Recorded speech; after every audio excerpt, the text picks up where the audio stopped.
अरे यार, यहाँ भी एक गांठ बांध। इस रस्सी में हर एक हाथ पर गांठ होनी चाहिए।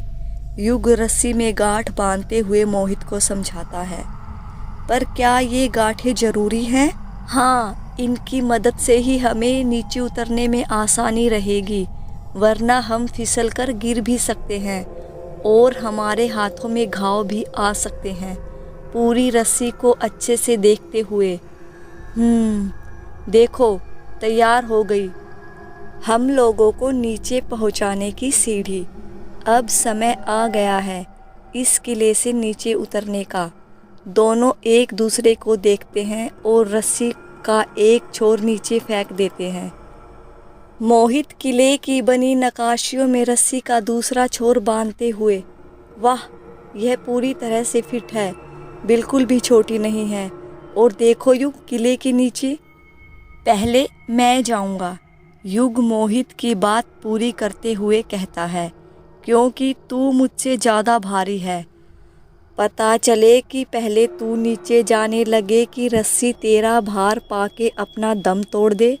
अपनी बोहे उठाकर युग ने कहा, तू तो नीचे पहुंच जाएगा, पर मैं यहीं अटका रह जाऊंगा। युग की इस बात को सुनकर मोहित ने अपनी मुट्ठियां भींच ली और उसे घूरने लगा। तो युग ने अपने कंधे उचका दिए और रस्सी पर चढ़ गया। अब ऐसे न घूर, वरना मुझे नज़र लग जाएगी। मैं नीचे जा रहा हूँ, तुम यहाँ से रस्सी को देखते रहना। इतना कहकर युग नीचे उतरने लगता है। युग लगभग ठीक से नीचे उतर रहा था कि उसने ऊपर मोहित को देखा। मोहित अब भी उसे गुस्से में घूरे जा रहा था, लेकिन वह अकेले ही नहीं देख रहा था। युग ने जब मोहित को देखा तो वह अकेला नहीं था, उसके साथ और भी कुछ लोग उसे देख रहे थे।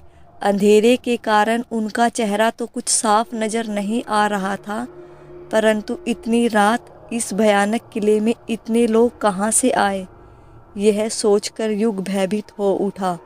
मोहित, बचो, खतरा।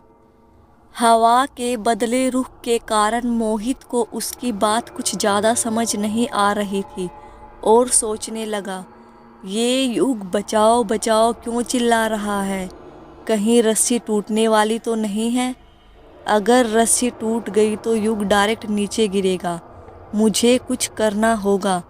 इतना सोचते ही उसने रस्सी को अपनी ओर खींचने लगा।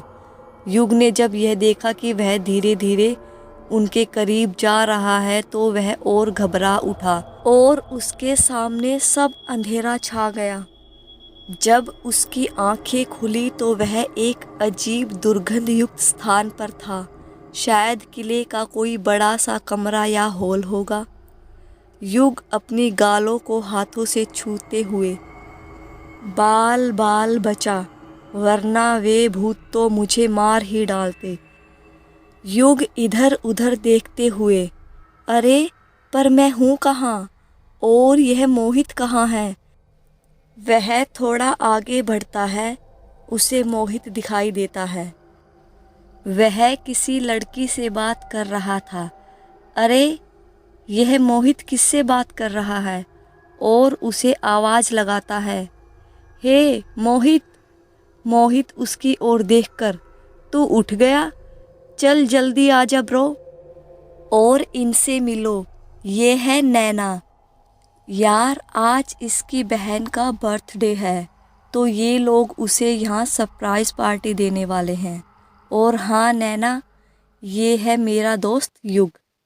नैना जैसे ही युग की ओर मुड़ती है, युग ने ज़्यादा ध्यान ना देते हुए उसे हेलो बोला और मोहित की ओर मुड़ जाता है। परंतु जैसे ही वह मुड़ता है, चौंक कर फिर से नैना को देखता है। वह युग को देखकर मुस्कुरा रही थी। उसका मुख का निचला जबड़ा गायब था, आंखों से खून निकल रहा था, रंग सड़े हुए सेब जैसा था और उससे भयानक दुर्गंध भी आ रही थी। यह देख युग का गला सूखने लगा। उसका यह भयानक रूप देखने के बाद युग मोहित की ओर देखता है, जो कि उसे सामान्य तरह से देख रहा था। क्या तुझे यह अजीब नहीं दिख रही? मोहित युग के कानों में फुसफुसाया। नहीं, बस इसने बाकी लड़कियों की तरह मेकअप ज़्यादा नहीं किया और कपड़े थोड़े पुराने ज़माने के पहने हैं, बस। मोहित ने युग के कानों में फुसफुसाते हुए कहा। क्या लड़कियां मेकअप नहीं करती तो इतनी डरावनी दिखती हैं? युग ने अपनी आंखें बड़ी करते हुए नैना को देखते हुए कहा। क्या यार, तू भी अच्छी तो दिख रही है। हैं? अच्छी? ये चुड़ैल तुझे किधर से अच्छी लग रही है? मुझे भी तो बता। मेरी तो इसे देखकर हालत डाउन हो रही है। क्या यार युग, तू भी। गोरा रंग है, बड़ी बड़ी नीली झील जैसी आंखें, काले लंबे रेशमी बाल, गुलाबी होठ। क्या? गुलाबी होठ? अब युग को सब समझ आ रहा था। इसका मतलब जो मुझे दिखाई दे रहा है वो मोहित को नहीं, वरना ये इतनी डरावनी भूतनी को सुंदर समझने की महाभूल कैसे करने लगा? युग मन में बुदबुदाते जा रहा था। क्या हुआ, तूने कुछ कहा? नहीं, मैंने क्या कहा? इतना कहते ही उसने नैना को देखा। वह उसे देख अजीब तरह से मुस्कुराए जा रही थी। प्लीज़ दोस्तों, आगे की कहानी सुनने के लिए मेरे चैनल को सब्सक्राइब करें